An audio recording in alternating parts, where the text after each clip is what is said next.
It was on that autumn evening in Pipony, New Jersey, that the season's first cold touched the air. The town was a sleepy one of around 50,000, encircled by gold and amber leaves and whispering streets promising winter to come. At 10:15 p.m., Elizabeth Thompson, a brilliant 19-year-old Rutgers student, was seen exiting a friend's birthday party. She wore her navy blue jacket, her favorite sneakers, and a smile that, for her friends, was as familiar as the sound of her laughter. Before heading out, she sent her mom a simple text, "I'm coming home." No one knew then that those three words would become her last trace. A friend had watched Elizabeth pull out into her silver Honda Accord and leave. Everything appeared normal, but a second witness spoke up later describing something horrifying, a black pickup truck moving along slowly behind her vehicle. It was the type of detail people dismissed initially until it was impossible to disregard. Now, before we go further, don't forget to subscribe to the channel and click on that notification bell so you don't. Even with these facts, most officers continued to favor the runaway theory. But at the Thompson residence, the mood had shifted completely. Neighbors, usually discussing football games and Saturday barbecues, now stood with coffee cups and furrowed brows. By mid-morning, the otherwise quiet Parsippany suburb had turned into a search center. Dozen volunteers, teachers, retirees, even students from nearby towns arrived to assist. Signs featuring Elizabeth's cheerful face covered each lamppost and storefront window. The tranquil pace of the town was replaced with buzzing police radios and whirring helicopters. With pressure mounting from both the family and the media, the Parsippany Troy Hills police finally acted. By 10 a.m., an extensive search had been launched. Morris County K-9 units scoured the riverside, and a state police helicopter searched the wooded areas along I-287. Close to 200 volunteers established lines of search, extending into fields and wooded paths in the vicinity of the Passaic River, the same location Elizabeth's phone had fallen silent. With every search dog bark, hearts skipped a beat. With every leaf rustling in the trees, conversation ceased. Her name was whispered into the breeze by people as if she might magically reply back. They searched from dawn till dusk for 3 days. The night was illuminated with sinister glows. In February 2007, 4 months since Elizabeth went missing, a Philadelphia newspaper splashed its front page with a headline, "Mysterious Young Woman Matches Description of Missing New Jersey Teen Elizabeth Thompson." A North Jersey accent and brown hair, slender build, roughly 20 years old, was described by a coffee shop employee who said she had seen a young woman named Liz. The report went viral. The Thompsons were flabbergasted. Mary held the paper to her mouth, whispering, "If it is really her, why hasn't she called home?" Police couldn't overlook it. A squad car drove out to Philadelphia working with local police. They pursued that lead for 3 agonizing months, studying surveillance tapes, canvassing coffee houses, and interviewing motel desk clerks who thought they had seen her. Some swore they'd overheard the woman talking about New Jersey. Piece by piece, detectives started to think the runaway fantasy could be real. Perhaps Elizabeth had begun anew. Perhaps the family had been mistaken. But then, a wake-up call. The woman wasn't Elizabeth. She was a Temple University student who just happened to resemble and sound a lot like her. When police presented her with the missing person poster, she was amazed. "That's not me," she chuckled nervously. The news came out fast, and although it cleared up the confusion, it did something far worse. It reawakened doubt. Whispers began to circulate through the public. Perhaps Elizabeth did leave. Perhaps she didn't want to be found. Posters quietly came down from shop windows. Volunteers ceased turning up. Even the police department started redirecting resources to more recent cases. For the Thompsons, it was heartbreaking. Richard described the TV crew, voice shaking but firm. "My daughter was abandoned twice, once the night she disappeared, and again by the authorities responsible for recovering her." Morale inside the police department With grief and determination, he initiated community campaigns, distributed flyers, and even spent a portion of his assets to pay for a $50,000 reward for any valid information. He posted Elizabeth's picture on gas stations, supermarkets, and church bulletin boards. He even went as far as Philadelphia and New York and distributed flyers at rest stops and diners. Perhaps somebody, anybody, would remember something from that October evening. But the phone calls received were heartless. Pranksters, false leads, each ring was a flash of hope that turned to disappointment. While that was going on, Mary Thompson fell into severe depression. She refused to speak to the press anymore, spending her nights sitting quietly in Elizabeth's room, which remained untouched, lighting a candle on her daughter's desk. Everything in the room remained just as it had been. Half-open books, a pencil left askew on a page of notes, a poster for a band on the wall. Time seemed to freeze, waiting for Elizabeth to come walking back through the door. Outside, the vitality of the community dissipated. Posters ripped and weathered, but were not replaced. The media shifted attention, providing only offhand anniversary notices, brief paragraphs reminding readers of an open case few kept up with anymore.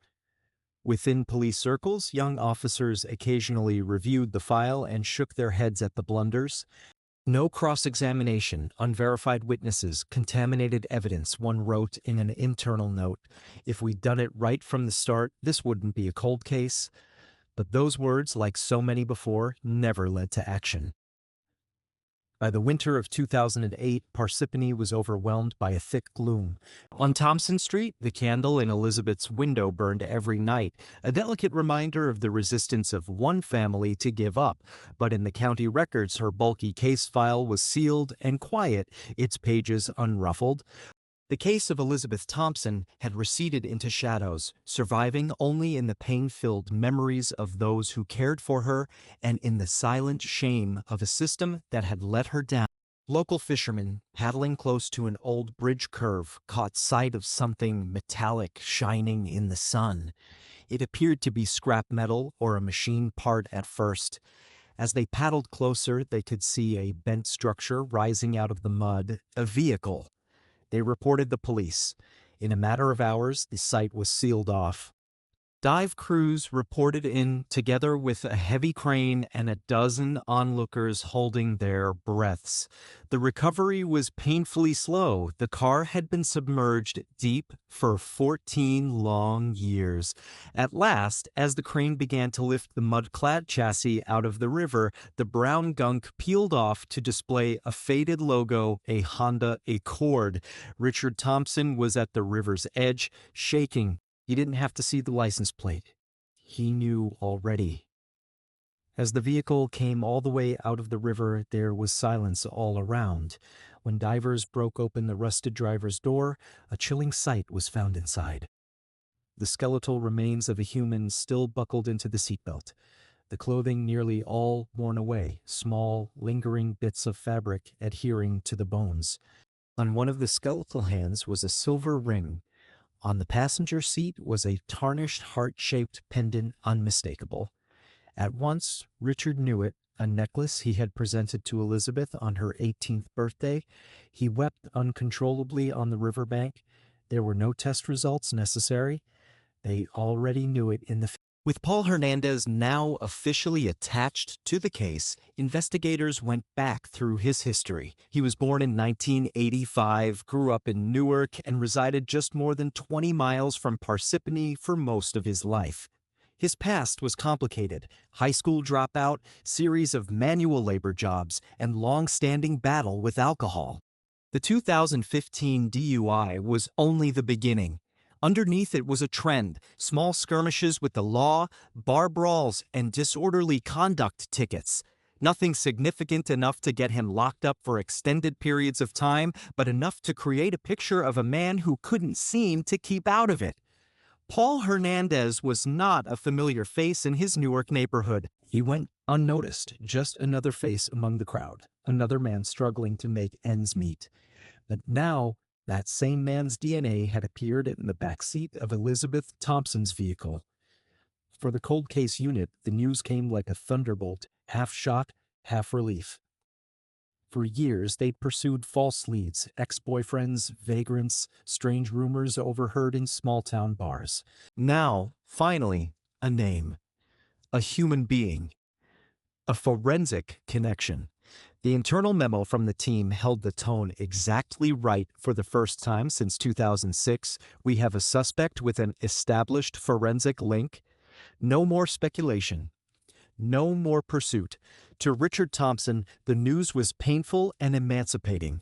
14 years of waiting, hoping, and mourning, and now, finally, a face to the shadow.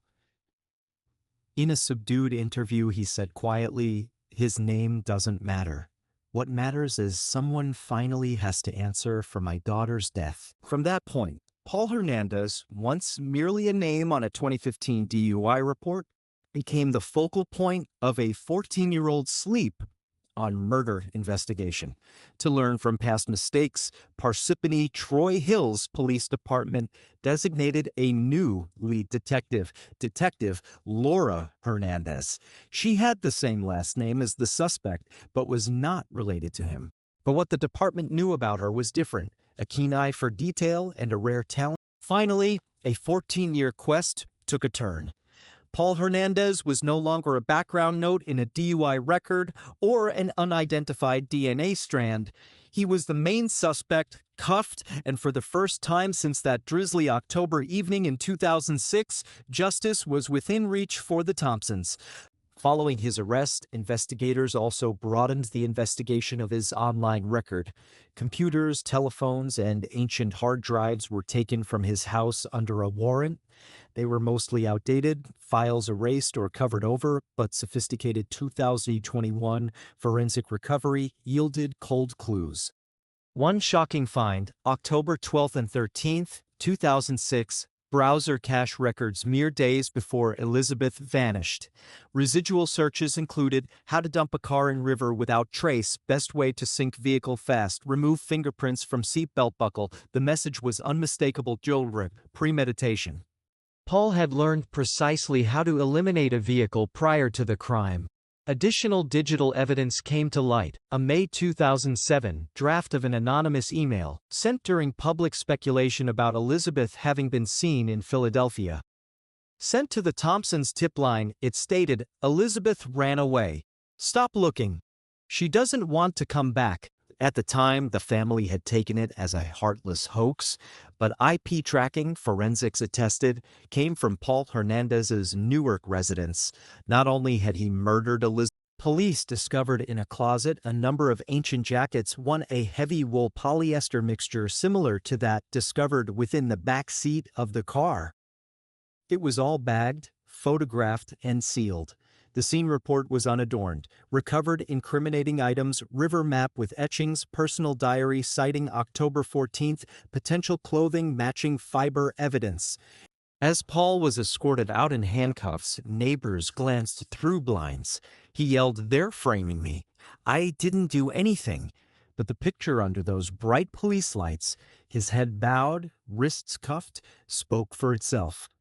Freedom was at an end for him there. The news spread within a few hours. For Richard Thompson, the moment was poignant. Told by police, he closed his eyes and whispered, "Finally, it's time for Pipony." With Paul's arrest and the chilling finds, the river map, the journal, the identical jacket, the case came to trial. Prosecutor Stephen Malaloy painstakingly reconstructed the timeline of October 14th, 2006, 10:15 p.m. Elizabeth departs the birthday party, text messaging her mom. 10:30 p.m. Her phone signal disappears in the area of the Pac River. 10:45 p.m. A witness observes a dark pickup following her Honda Accord. Then silence.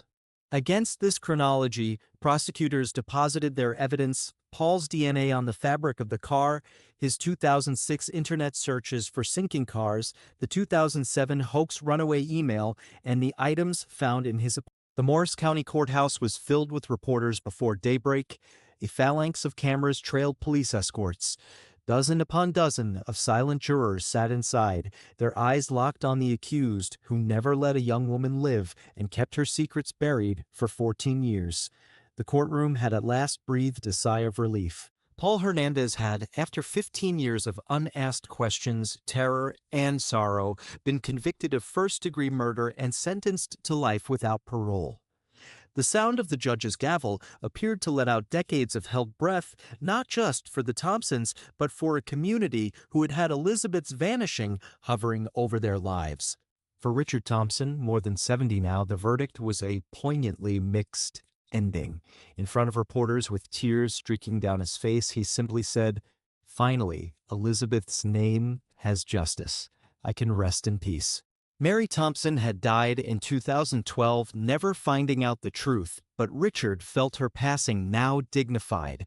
The candle in Elizabeth's bedroom, burning for years, no longer merely a beacon of hope, but of vindication. The FBI released a warning, though. Paul Hernandez's online trail, his careful planning, and methodological similarities indicated he was possibly connected to other unsolved disappearances, such as Marissa Lopez, 17, in 2004, and an 18-year-old in Newark, 2008.